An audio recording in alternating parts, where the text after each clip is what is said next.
આજે આપણે પાનના મોદક બનાવવાના છે, તો તેના માટે અહીંયા મેં 1 કપ જેટલા કાજુ લીધા છે, અડધી વાટકી જેટલી ખાંડ.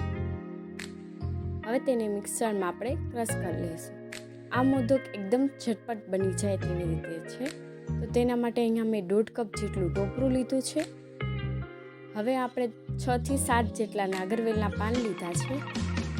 હવે તેને ધોઈ અને તેની કતરણ કરી અને થોડું પાણી નાખી અને મિક્સરમાં ક્રશ કરી લઈશું. ત્યાર પછી તેને સ્ટફિંગ ભરવા માટે બદામની કતરણ 1 ચમચી, 1 ચમચી વરિયાળી, 1 ચમચી દ્રાક્ષ, 1 ચમચી તૂટી ફૂટી અને 2 ચમચી જેટલું મધ. હવે આ બધાને સરખી રીતે મિક્સ કરી લઈશું. તમે અહીંયા ગુલકંદનો પણ યુઝ કરી શકો છો.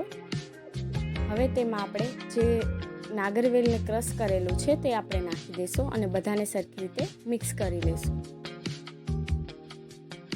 મિક્સ થયા પછી તેના ગોળા વાળીને અંદર આપણે સ્ટફિંગ ભરી લઈશું.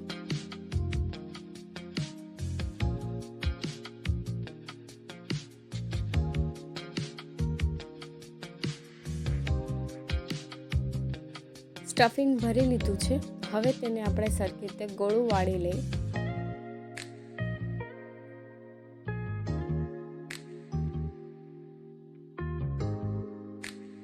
બોલ્સ બનાવી લીધું છે. તો હવે તેને આપણે ટોપરામાં લગાડી લઈશું. ટોપરાનું છીણ આપણે લગાડી લીધું. હવે હાથે વડે આપણે એને મોદક બનાવી લઈશું. તમે તેને બીબામાં પણ બનાવી શકો છો. ત્યાર પછી ગાર્નિશ માટે ઉપરથી આપણે તૂટી ફૂટી લગાડી લઈશું.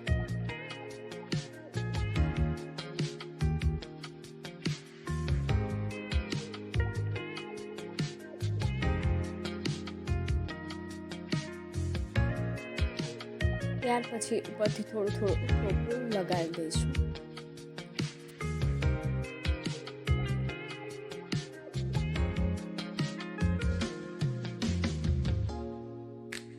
હવે પાનમાં નખાતું આપણે બહાર નાખી દઈશું થોડું.